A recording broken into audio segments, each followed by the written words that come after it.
Perkenalkan, nama saya Anggi Fajar Hidayat. Pada vlog kali ini saya akan membahas mengenai presipitasi rainfall. Sebelum menuju ke pengertiannya, saya akan menjelaskan terlebih dahulu proses daripada presipitasi ini bisa terbentuk. Yaitu seperti yang terlihat pada layar, proses ini diawali dengan proses yang namanya evaporasi. Evaporasi ini diawali dengan naiknya uap air dari permukaan bumi menuju ke atmosfer. Kemudian pada proses selanjutnya ada yang namanya kondensasi. Kondensasi ini uap air di atmosfer yang tadi menjadi dingin dan terkondensasi membentuk awan. Kondensasi ini terjadi jika suhu udara berubah menjadi lebih dingin. Ketika awan yang terbentuk tadi tidak mampu lagi menampung air, maka awan akan melepaskan uap air yang ada di dalamnya dan terjadilah presipitasi.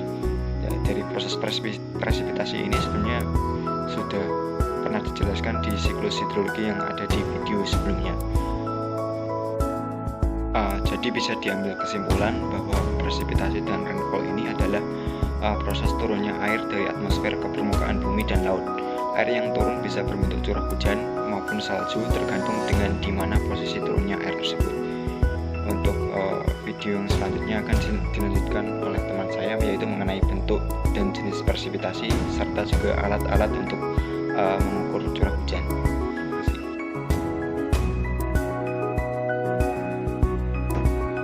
Perkenalkan, nama saya Vina Karlina. Saya akan menjelaskan mengenai bentuk-bentuk presipitasi dan jenis-jenis awan.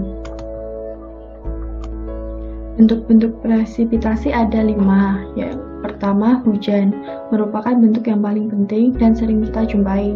Dan yang kedua ada embun. Embun merupakan hasil kondensasi pada permukaan tanah atau tumbuh-tumbuhan dan kondensasi di dalam tanah.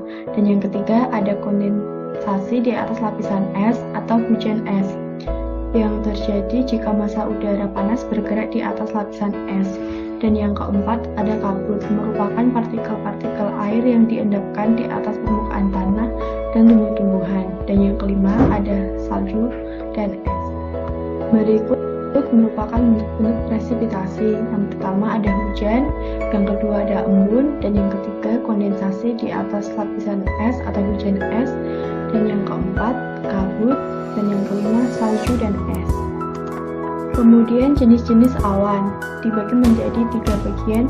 Yang pertama adalah awan tinggi yang terbentuk pada ketinggian di atas 20.000 kaki, dan yang kedua ada awan sedang yang terbentuk pada ketinggian 6.500 sampai 20.000 kaki, dan yang ketiga awan rendah pada ketinggian kurang dari 6.500 kaki.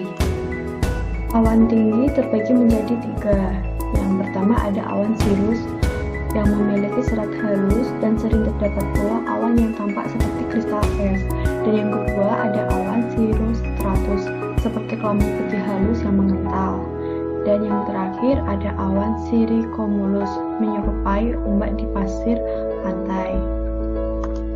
Kemudian awan sedang terbagi juga menjadi 3. Yang pertama awan altocumulus, yaitu awan yang berwarna putih atau abu dengan lembaran berlapis dan berserat. Kemudian ada awan nimbostratus, dihasilkan dari penebalan altostratus dengan warna yang relatif abu-abu gelap. Dan yang terakhir ada awan altostratus yang berwarna abu-abu kebiruan dengan rupa lembaran berserat menutupi langit.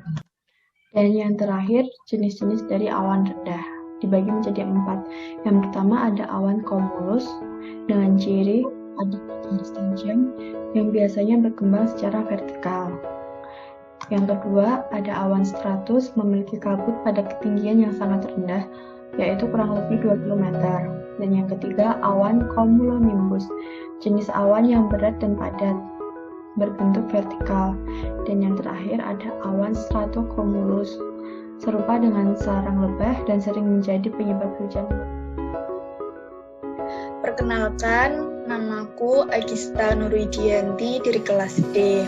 Saya di sini akan menjelaskan tentang jenis-jenis hujan. Sebelumnya, saya di sini akan menjelaskan hujan secara singkat. Hujan merupakan salah satu gejala cuaca yang memiliki peranan penting bagi kehidupan di bumi. Jumlah curah hujan yang diterima oleh suatu daerah di samping tergantung sirkulasi uap air, juga tergantung faktor-faktor berikut, yakni yang pertama ada letak garis lintang, yang kedua ketinggian tempat, 3 jarak dari sumber-sumber air, 4 posisi daerah terhadap benua atau daratan, 5 arah angin terhadap sumber-sumber air, yang keenam hubungannya dengan deretan gunung, dan yang terakhir yakni suhu nisbi tanah dan samudra yang berbatasan. Klasifikasi hujan itu ada 3, yakni berdasarkan prosesnya, hujan berdasarkan bentuknya, dan hujan berdasarkan modelnya. Yang pertama, hujan berdasarkan prosesnya, yakni ada hujan orografik. Hujan orografik ini terjadi di daerah pegunungan. Proses udara yang mengandung uap air akan bergerak naik ke atas pegunungan. Akibat adanya penurunan suhu, udara terkondensasi dan turunlah hujan pada lereng yang berhadapan dengan arah datangnya angin. Yang kedua, ada hujan frontal. Hujan ini terjadi jika massa udara yang panas naik di atas satu tepi frontal yang dingin. Ketika udara naik, temperatur menjadi dingin, sehingga terjadi kondensasi dan jatuh menjadi hujan. Yang ketiga, ada hujan konveksi. Hujan ini terjadi di daerah tropis dan disebut juga hujan zenital. Prosesnya, uap air di daerah ekuator naik secara vertikal akibat adanya pemanasan air laut secara terus-menerus.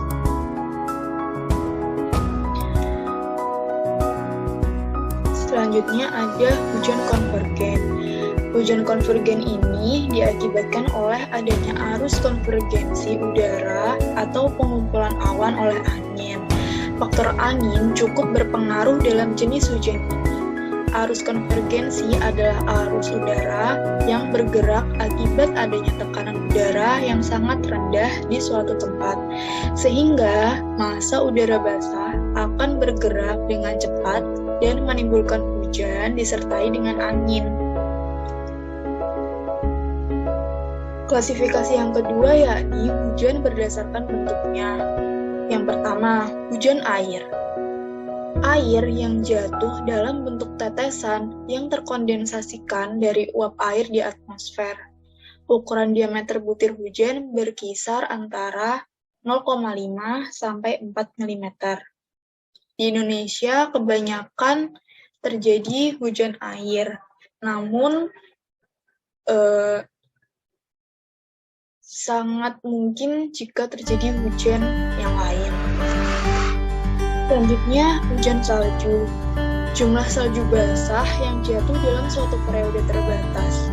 Salju adalah kristal-kristal air yang membeku dalam butiran kecil yang secara langsung dibentuk dari uap air di udara bila suhunya pada saat kondensasi kurang dari 0 derajat Celcius. Yang ketiga yakni hujan es. Adanya panas akan mengakibatkan uap air terangkat ke atas dan semakin ke atas butiran air akan semakin besar. Uap air tersebut selanjutnya terkondensasi dan akhirnya jatuh menjadi hujan es. Ukuran diameter butir hujan berkisar lebih dari 4 mm. Di Indonesia baru-baru ini terakhir kemarin terjadi hujan es di Bogor. Klasifikasi hujan yang ketiga yakni berdasarkan modelnya. Yang pertama, hujan homogen. Hujan yang awal sampai akhir terjadinya hujan deras dan kemudian berhenti. Jadi, hujan homogen itu hujan yang deras dari awal sampai akhir. Tidak gerimis, tidak hujan sedang, jadi langsung deras kemudian berhenti. Itu merupakan hujan homogen. Selanjutnya hujan advance. Hujan yang di awal terjadinya hujan sangat deras sekali, kemudian semakin berkurang derasnya dan berhenti. Itu dinamakan hujan advance. Selanjutnya yakni hujan intermediate. Hujan ini terjadi semakin meningkat derasnya sampai pada titik tertentu atau pertengahan dan kemudian menurun derasnya sampai akhirnya berhenti. Yang terakhir yakni hujan delay. Hujan delay ini di awal terjadinya hujan sedikit, tidak begitu deras, dan semakin deras di belakang. Sekian penjelasan dari saya. Terima kasih.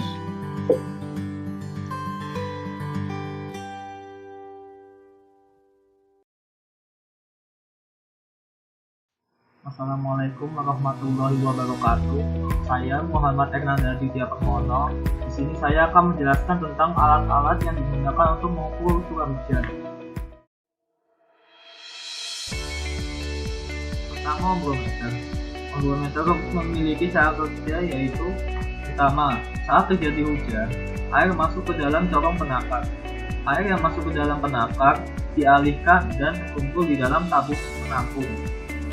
Air hujan yang tertampung diukur dengan menggunakan gelas ukur. Apabila jumlah curah hujan yang tertampung melebihi gelas ukur, maka pengukuran dilakukan beberapa kali hingga air hujan yang tertampung dapat diukur semua.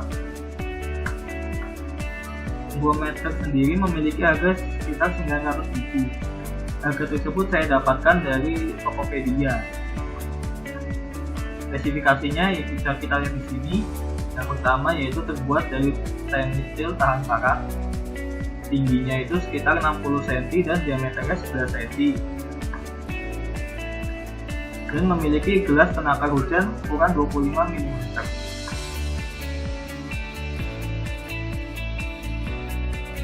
Yang kedua adalah alat ukur hujan Hellman. Alat ukur hujan Hellman ini memiliki harga yang relatif lebih mahal daripada alat ukur ombrometer. Alat ukur Hellman ini memiliki harga sekitar 18 jutaan. Harga ini saya temukan di Tokopedia. Untuk spesifikasinya bisa kita lihat di sini, yaitu yang pertama bahan plat besi dan cat anti karat. Yang kedua, ketinggiannya itu dari tanah itu sekitar 120 cm. Luas corongnya 200 cm persegi. Lalu dengan memiliki kapasitas pelampung 10 mm. Cara kerjanya, yang pertama, setiap terjadi hujan, air akan masuk corong kemudian disalurkan ke pelampung sehingga membuat pena naik dan membuat grafik pada kias. Ketinggian grafik menunjukkan curah hujan yang turun. Jika curah hujan mencapai 10 mm atau lebih, maka pena menunjukkan angka 10 mm sebagai angka maksimal. Kemudian, air akan tumpah dari pelampung melalui pipa Hevel dan pena akan turun lagi ke angka 0. Jika masih ada hujan lagi, maka pena akan mencatat lagi. Demikian berlangsung terus-menerus.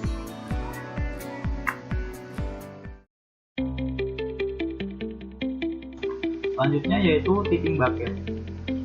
Alat pengukur hujan ini memiliki harga sekitar Rp6.600.000. Harga tersebut saya dapatkan di Tokopedia dengan spesifikasi yaitu diameter kurang lebih 200 mm dengan tinggi sekitar 350 mm. Intensitas curah hujan yang diukur maksimal kurang lebih 4 mm per menit dan memungkinkan intensitas curah hujan maksimal 10 mm per menit dan memiliki akurasi 20 mm per menit. Alat ini memiliki berat jika dibongkar itu sekitar 3,5 kg. Cara kerja alat ini yang pertama, air hujan masuk ke dalam alat melalui corong penakar menuju ke bucket. Setiap air hujan yang masuk setinggi 0,5 mm, maka bucket akan berjungkit dan bucket satunya akan siap untuk menerima air hujan yang masuk ke dalam alat berikutnya. Ketika bucket berjungkit, maka pena akan menggores kias dengan skala 0,5 mm. Pena akan menggores kertas kias dengan gerakan naik turun. Dari goresan pena inilah dapat diketahui jumlah curah hujan. Lalu yang terakhir ada alat ukur hujan tipe optikal. Saya ini sudah mencari di Tokopedia itu tidak nemu ya bentuknya seperti ini. saya hanya nemu di blog-blog di internet. Spesifikasinya yaitu alat ukur hujan ini dapat mengukur dari 0 hingga 20 mm. Dan alat ukur hujan ini tenaganya menggunakan baterai. Baterai yang digunakan itu baterai alkali. Cara kerjanya, yang pertama yaitu penakar hujan optikal memiliki beberapa saluran. Tiap saluran terdapat dioda laser dan fotoresistor detektor yang berguna untuk mendeteksi gambar yang terekam pada sensor. Saat air hujan terkumpul dan terbentuk window drop, air akan jatuh ke batang laser. Sensor yang ada diatur pada sudut yang pas sehingga laser bisa mendeteksi air hujan seperti lampu flash. Flash dari fotodetektor inilah yang dikirim ke recorder untuk dibaca hasilnya.